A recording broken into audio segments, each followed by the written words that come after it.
Pada ayatnya yang ke-13, Bapak Ibu Saudara. Sama-sama kita baca ayat yang ke-13.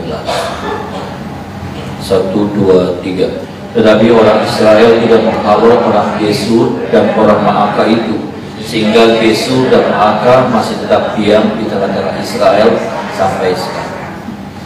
Saudara, kalau kita melihat tentang dua bangsa ini, Bapak Ibu Saudara, dua bangsa yang dibiarkan oleh Yosua, ya, tidak dibasmi oleh Yosua. Tetapi kemudian kalau saudara melihat, khususnya saya mau menekankan tentang Gesur, ya saudara, ada sesuatu yang kemudian punya peran yang akhirnya Gesur menjadi sesuatu yang punya peran di balik layar untuk kerajaan Israel, saudara. Israel atau khususnya Daud jadi sesuatu yang tergoncang, mengalami satu keadaan yang sangat berbahaya.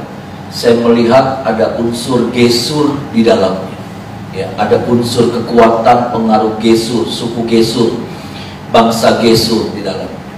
Coba kita lihat Bapak Ibu Saudara, ya, coba kita lihat bersama di dalam 1 Samuel pasal yang 27, Bapak Ibu Saudara. 1 Samuel pasal 27 dulu kita melihat ayatnya yang ke-8.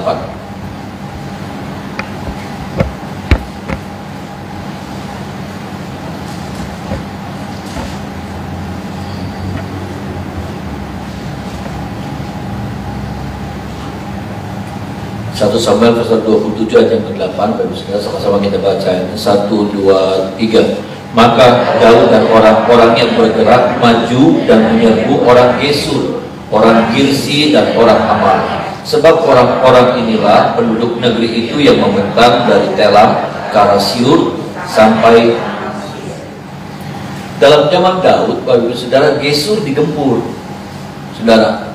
Gesur digempur, tetapi kemudian ternyata, ya Bapak Ibu Saudara, ketika Gesur digempur, kemudian saudaraku, karena Daud punya hak atas bangsa yang dikalahkan, maka kemudian kalau kita melihat anak daripada Raja Gesur ini jadi istrinya Daud, diambil dari istrinya Daud. Saudara, coba kita baca ya saudara, ini sejarah ya Bapak Ibu Saudara. Nanti kita akan lihat ujungnya seperti apa.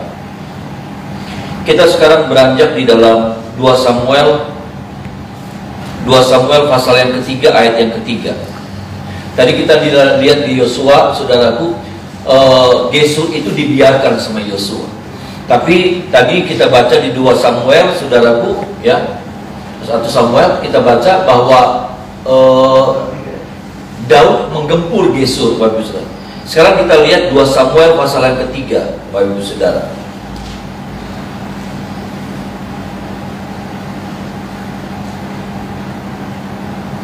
2 Samuel pasal yang ketiga ayatnya yang ketiga, Bapak Ibu Saudara. Sama-sama kita baca ayat ini, 2 Samuel pasal 3 ayat yang ketiga. 1, 2, 3. Anaknya yang kedua ialah Kileab dari Abigail, bekas istri Nabal, orang Karmel. Yang ketiga ialah Absalom, anak dari Maaka, anak perempuan Talmai. Sudah ngerti ya saudara? Ini lagi menceritakan tentang anak-anaknya Daud, ya. Anaknya Daud yang kedua katanya namanya Kileab. Kileab itu anaknya Abigail, ya, istrinya Nabal, bekas istrinya Nabal. Tapi kemudian, saudaraku, anak yang ketiga ialah Absalom. Saudara tentu ingat Absalom ya saudara. Absalom, anak yang kemudian mengkudeta Daud. Iya kan saudara? Nah, ternyata Absalom ini adalah anak dari istri Daud yang namanya Maakah. Siapa Maakah? Maakah itu adalah anak perempuan Talmai, Raja Gesur. Jadi saya membayangkannya begini, saudara. Saya percaya bahwa Absalom tuh enggak kumat dengan sendirinya. Orang itu, saudaraku, hidup nih ya, dipengaruhi atau mempengaruhi. Hidup tuh seperti itu, ya. Ada satu kejadian-kejadian yang bagaimana, lalu kemudian itu sangat mempengaruhi jiwanya, mempengaruhi perilakunya, mempengaruhi karakter. Dia menyaksikan apa, dia mendengar apa, dia mendapat bisikan-bisikan seperti apa, itu sangat mempengaruhi sekali hidup seseorang, karakter seseorang, cara berpikir seseorang. Dan yang saya mau bilang, Absalom jadi satu pribadi yang aneh sekali. Bayangkan, saudara, Absalom jadi sadis. Anak-anak raja dibunuh sama Absalom karena dia pengen jadi raja. Bahkan ayahnya mau digulingkan sama Absalom. Saya melihatnya, ya saudara, saya melihatnya. Ini nggak ada latar belakangnya. Ini nggak bisa kita lihat, oh ini edan dewek, nggak bisa. Ini kumat sendiri, konslet, enggak. Saya melihatnya ada pengaruh. Dan ternyata kalau ketika saya mempelajari, Bapak Ibu Saudara, ya, ternyata Absalom ini anak daripada Maakah, anak perempuannya Talmai. Jadi waktu Daud mengalahkan Gesur, saudaraku, ya, dia melihat anaknya Raja Gesur, yaitu Talmai, dia lihat cantik, dia ambil jadi istri. Tapi saudara, Gesur disakit hati. Kenapa? Kerajaannya dihancurkan sama Daud. Kerajaannya dikalahkan sama Daud. Dan dia tadinya tidak pernah dikalahkan. Zaman Yosua pernah diserbu, tapi tidak dikalahkan, tidak ditundukkan. Tapi zaman Daud, saudara, dikalahkan, ditundukkan. Anaknya diambil, sakit. Dan mungkin kalau saya dramatisir, mungkin ada bisikan-bisikan. Makanya hati-hati, saudara. Kalau saudara dalam berumah tangga ada kekecewaan, ya, apakah istri kepada suami, suami kepada anak, atau suami kepada istri, jangan itu diceritakan kepada anak. Berbahaya. Kita sedang merusakkan satu generasi. Kita lihat Absalom jadi rusak. Absalom jadi rusak. Mentalnya rusak, semuanya rusak, bahkan hidupnya rusak, bahkan dia mati. Impiannya jadi rusak, dia nggak bisa mencapai satu prestasi hidup yang luar biasa.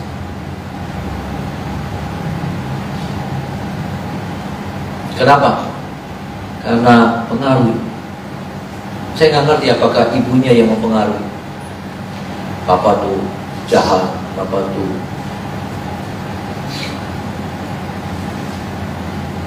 kita sedang menularkan sesuatu. Kita sedang mengimpartasikan tanpa kita sadar apa yang kita sedang impartasikan. Kita sedang merusak hidup anak. Ini serius. Kita pikir ini tempat curhat, tempat berbagi. Ini tempat meluapkan sampah-sampah yang ada di hati saya. Iya, sampah yang di hati kita keluar, dan sampah itu berpindah kemana? Ke anak-anak itu.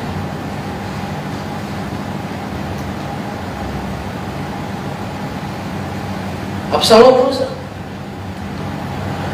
Satu pribadi yang hebat. Kalau saudara melihat Absalom itu ganteng. Absalom itu punya kans untuk menggantikan Daud menjadi raja sebetulnya. Absalom itu ganteng. Ya, dari apa yang saya baca temukan di Alkitab, dia satu sosok yang beda sama anak-anak yang lain. Keren banget. Ya. dia punya perawakan, dia punya penampilan yang memukau orang. Itu yang Alkitab katakan. Rambutnya kalau dipotong, saudaraku, ya itu sampai bikin kagum orang. Tapi apa? Satu pribadi yang sebetulnya punya potensi, satu pribadi yang punya kelebihan-kelebihan yang luar biasa, satu pribadi yang punya masa depan yang unggul, masa depan yang cerah. Tapi apa? Tapi kasihan, Absalom sudah dirusak. Saya kemarin baca sudah sebuah artikel. Ada satu monyet di India. Yang lucunya monyet ini ditahan di penjara seumur hidup. Monyet dapat hukuman, diadilin katanya di India. Lalu kemudian dihukum penjara seumur hidup. Jadi dia nggak boleh dikeluarkan dari kurungan seumur hidup. Kenapa? Dia sudah melukai itu satu desa. Bayangin, satu monyet bisa melukai satu desa. Ada satu orang yang mati karena dibunuh sama monyet ini.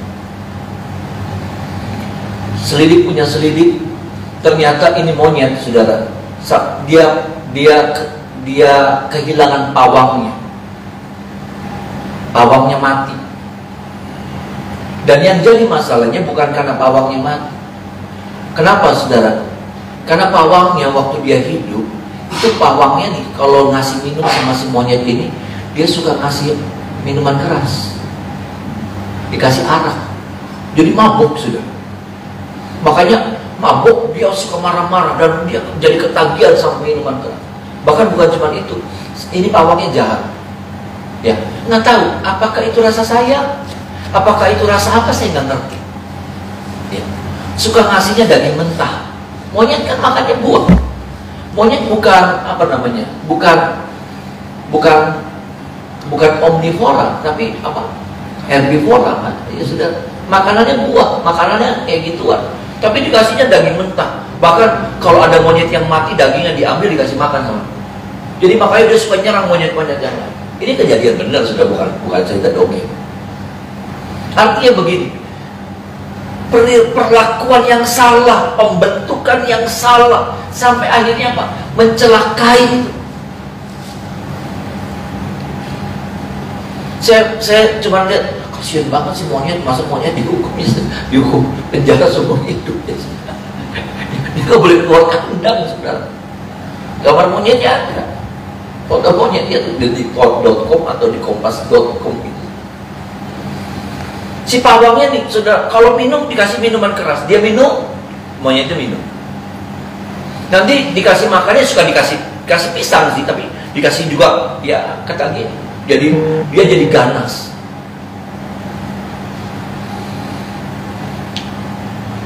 Tanpa kita sadar, kita suka kayak gitu.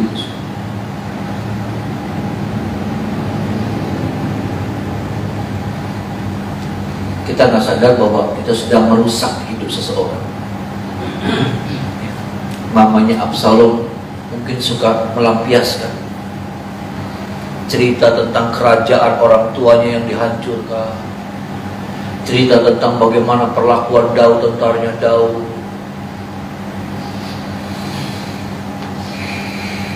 Sampai ada benih-benih kepahitan muncul dari dalam hatinya Absalom. Rasa tidak suka, rasa tidak simpati sama papa, rasa apa ya, rasa tidak hormat.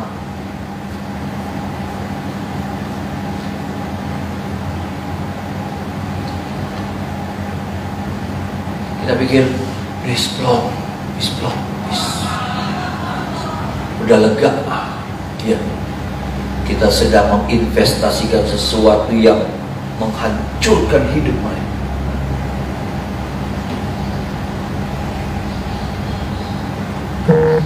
Lihat Absalom. Jangan sampai kita punya generasi anak-anak kita seperti Absalom, yang punya potensi, yang punya sesuatu yang hebat, tapi rusak. Ada orang tua yang kayak gini, maaf. Dan orang tua begini harus bertobat, karena engkau sedang merusakkan hidup anak-anak.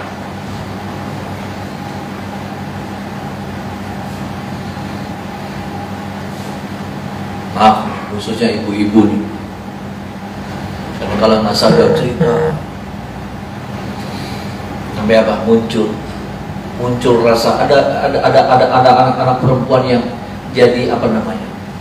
Jadi nggak tertarik sama laki-laki, tertariknya sama perempuan. Kenapa? Karena cerita-cerita seperti itu.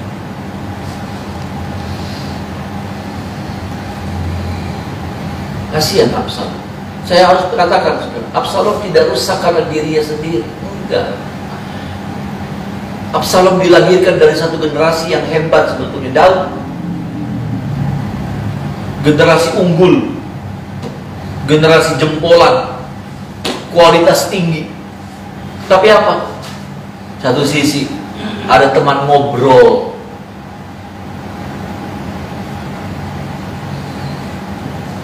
Saya tidak menyangka saya menemukan ini, sudah. Sungguh. Saya pikir saya selalu melihatnya Absalom itu jahat banget ya. Absalom ampun, anak durhaka ya. Ampun, ini anak setan ya, anak setan.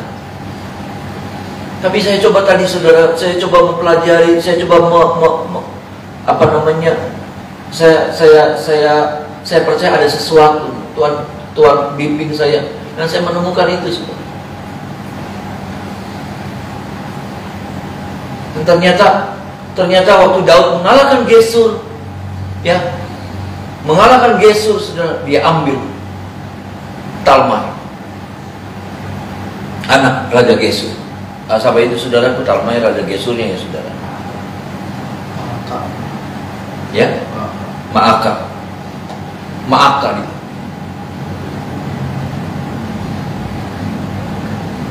Dijadikan itu, tapi Maaka rupanya banyak cerita.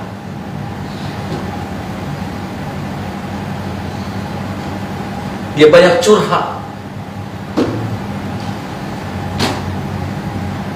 Absalom yang hebat, Absalom yang punya potensi.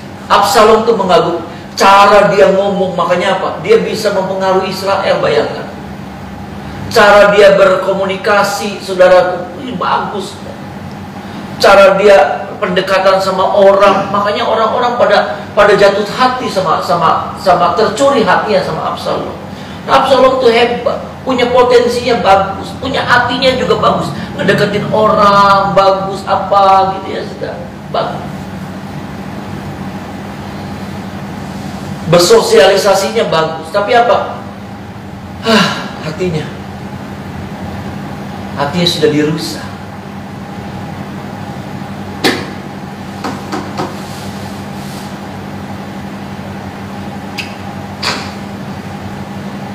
Bangga, saudara, bangga saya.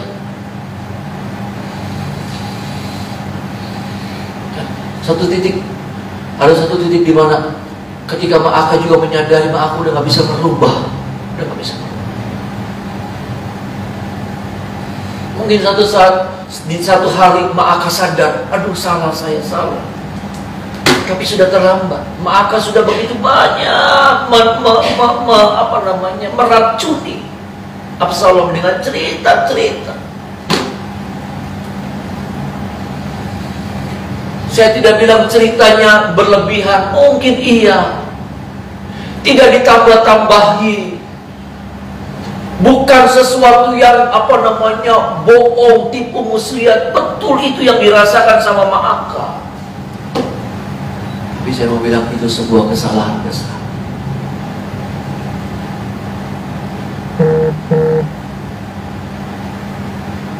Itu sebuah kesalahan besar. Pada akhirnya Maaka nggak bisa tarik lagi. Dia nggak bisa bilang begini, Absalom, Mami ambil lagi ya cerita-ceritanya Mami dari pikiran kamu, dari hati kamu. Nggak bisa. Itu sudah mempengaruhi setiap saraf. Itu sudah mempengaruhi karakter. Itu sudah bercampur dengan darahnya Absalom.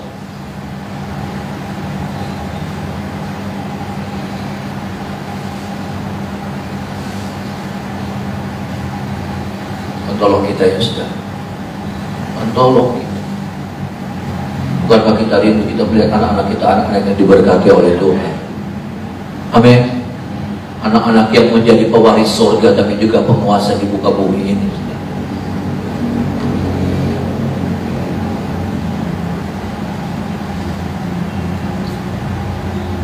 Maaf kalau saya harus bilang, siapa yang harus disalahkan dalam hal kehancuran Absalom? Egonya kan?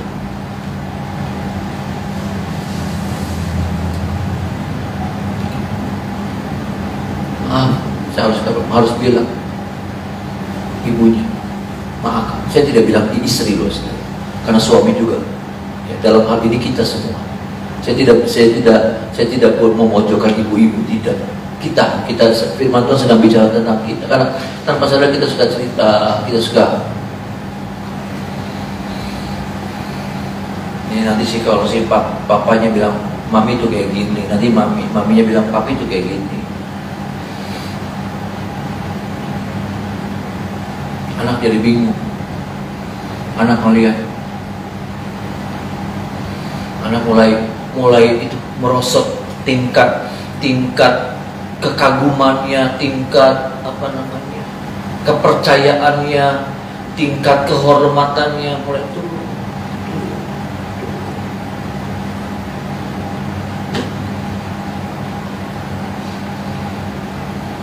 Sampai akhirnya tidak respect. Bukan hanya tidak respect, sampai timbul yang namanya kebencian kepada.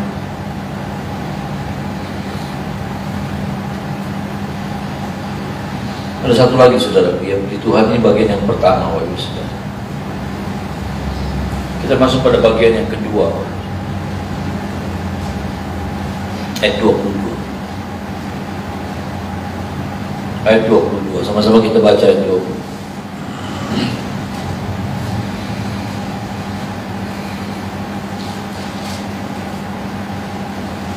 1, 2, 3. Juga Bileam bin Beor, juru tenung itu telah dibunuh oleh orang Israel dengan pedang beserta orang-orang yang telah mati.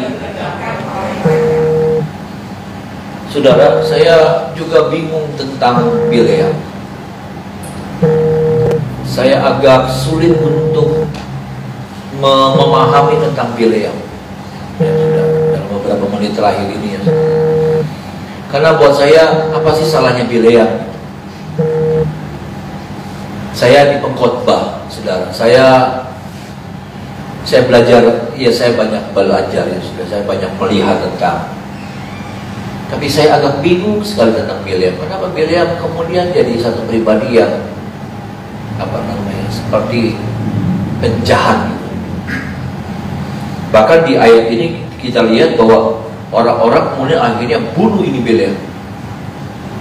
Ya, telah dibunuh oleh juru tenung dikatakan, bukan lagi nabi. Mereka tidak lagi menjuluk Bileam itu nabi loh saudara. Bileam itu nabi.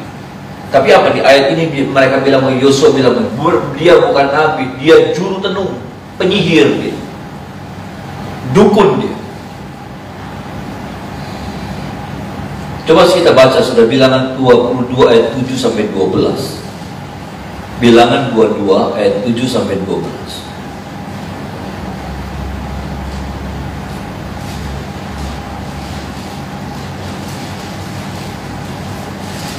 Bilangan 22, saudaraku. Atau tidak usah, kita baca ayat yang ke-12 dan 13 saja. Kalau panjang, waktunya tidak cukup. Ayat 12 dan 13. Bilangan 22, ayat 12 dan 13. Sama-sama kita baca. 1, 2, 3. Lalu berfirmanlah Allah kepada Bileam, janganlah engkau pergi bersama-sama dengan mereka. Janganlah engkau mengutuk bangsa itu, sebab mereka telah diberkati. Bangunlah Bileam pada waktu pagi, lalu berkata kepada pemuka-pemuka Balak, pulanglah ke negeri, sebab Tuhan tidak mengizinkan aku pergi. Dua ayat ini saudara jadi jawaban sebetulnya. Ternyata kalau saya melihat dua ayat ini menjadi jawaban. Yang pertama sebetulnya apa? Tuhan sudah bilang sama Bileam, janganlah engkau pergi bersama-sama dengan mereka. Janganlah engkau mengutuki bangsa itu, sebab mereka telah diberkati. Yang pertama adalah apa saudaraku? Tuhan sudah berfirman jangan pergi, tapi apa yang terjadi? Bileam pergi. Ini ada beberapa rombongan nih saudara, ya. Rombongan pertama itu pegawai-pegawai biasa yang dikirim sama Balak. Tapi yang kemudian, waktu yang pertama pegawai biasa ini saudara itu nggak diladenin sama Bileam.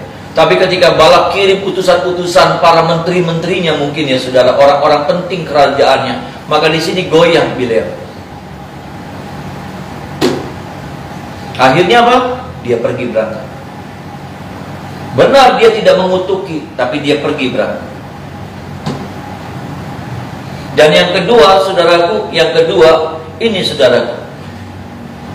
Bangunlah Bileam pada waktu pagi, lalu ayat yang ke-13 tadi, lalu berkata pada pemuka-pemuka Balak, pulanglah ke negerimu, sebab Tuhan tidak mengizinkan aku pergi bersama-sama dengan engkau. Kata-kata ini punya maksud, punya kandungan, sebetulnya dia pengen pergi. Dia pengen pergi, saudara. Dia tuh minat sekali pergi. Dia tuh berhasrat sekali. Kenapa? Karena kemudian Balak tuh mengiming-imingkan sebuah hadiah sama dia. Dia pengen pergi, tergoda. Ini saudara. Ya. Artinya apa? Bileam tidak tegas. Seorang nabi, dan dalam catatan yang saya baca, Bileam tuh memang lagi jadi nabi populer, lagi jadi nabi yang dikagumi sama orang. Makanya apa? Balak juga nggak mau ambil nabi ecek-ecek. Nah, kalau saudara lihat, kalau istana panggil pengkhotbah ustadz gitu, itu apa namanya? Panggil yang lagi top, bukan yang apa ya saudara. Jadi seperti itu ya gereja juga sama saudara. Kalau misalnya ada apa, misalnya gubernur di daerah yang provinsi yang Kristen, panggilnya pendetanya pendeta yang top. Kalau hari Natal panggilnya pendeta top. Dan Balak disuruh cari siapa nabi yang paling top saudara. Siapa yang nabi yang paling top ya ditemukan Bileam, nabi yang topnya. Ini saudara ya. Kita melihat bagaimana Bileam tidak tegas.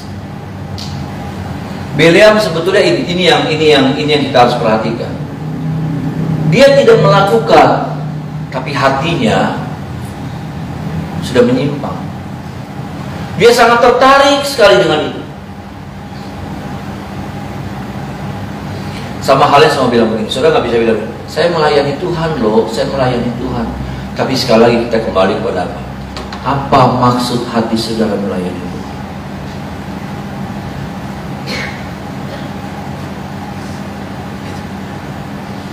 Kembali lagi kepada apa maksud hati saudara melayani Tuhan? Melayani Tuhan, melayani apa? Enggak setengah-setengah. Oh, terbaik, yang paling bagusnya. Tapi kembali lagi pertanyaannya kepada apa? Sebetulnya apa isi hati saudara pada waktu saudara melayani Tuhan? Karena bisa saja pada waktu orang melayani Tuhan, orang pengen apa? Orang pengen saya yang dipakai, kamu mah enggak. Saya yang dipilih, kamu mah enggak. Dan yang lebih parah ketika kita melayani supaya apa? Supaya semua mata terarahnya sama saya. Dari ujung belakang, tengah, muda, tua, opa, oma, tante, anak-anak semua.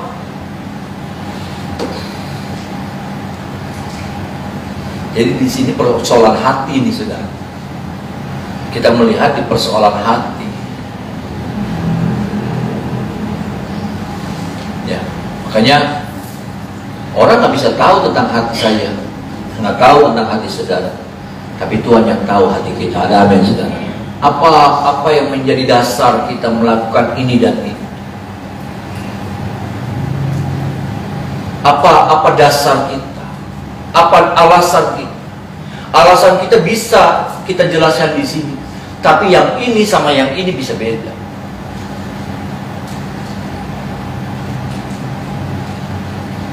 Bileam kedapatan hatinya ternyata sebetulnya pengen banget mengutuki Israel.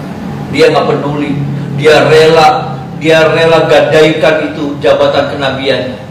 Kenapa? Karena Balak mengiming-imingkan emas yang banyak. Tolong kita, saudara, biarlah kita jaga hati kita. Ada amin, saudara. Apalagi ketika kita ingin berbuat ini, berbuat itu, melakukan ini, melakukan itu, apa yang jadi dasar? Hari-hari ini saya sedang diuji dengan apa motivasi saya. Ini sudah mau munas nih, saudara. Ya. Sudah mau munas. Munas itu cuma satu agendanya, pemilihan ketua umum. Bulan Februari, ya saudara. Bulan Februari itu kita akan adakan munas. Rencananya tadinya online, tapi karena situasi sudah membaik, jadi kita akan bikin offline, ya saudara. Doakan ya saudara. Tapi jujur saya sedang diuji dengan apa sih maunya saya tuh apa? Kalau sampai saya dipilih lagi, apa sebetulnya, buat apa? Buat supaya saya menang.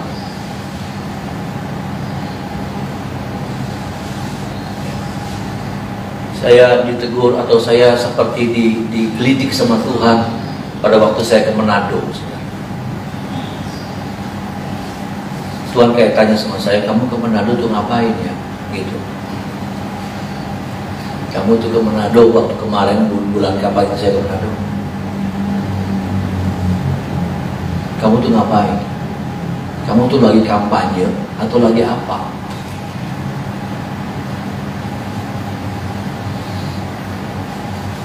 Saya cuma bilang sama Tuhan, enggak Tuhan. Saya sih, ya kalau Tuhan percayakan, begitu. Kalau enggak juga, itu enggak ada artinya. Karena buat saya, yang penting ada Tuhan dalam hidup saya. Ada amin sedang. Enggak lagi ngomong-ngomongan ini, berteori. Tapi kalau Tuhan percayakan, berarti memang Tuhan taruh itu sesuatu sama saya, tanggung jawab, bukan untuk kehormatan. Ya. Dan biarlah ini juga yang jadi dasar kita untuk melakukan segala hal. Ya. Kan sama, Biliam juga mau melakukan sesuatu. Tapi apa? Dasarnya ini, hatinya ini yang bengkok. Dia tidak mengutuki Israel, tapi hatinya bengkok. Sebaliknya kayak kita, kayaknya melayani buat Tuhan, tapi hati kita nggak lurus. Hati kita buat kebanggaan, buat saya menang. Ya, kayak saya tuh sebenarnya, ya, saya menang, kamu kalah sama kami, kalah kami. Nggak boleh begitu. Tolong kita supaya hati kita tetap terjaga utuh, ada yang saudara, benar di hadapan Tuhan. Mari kita menyembah Tuhan.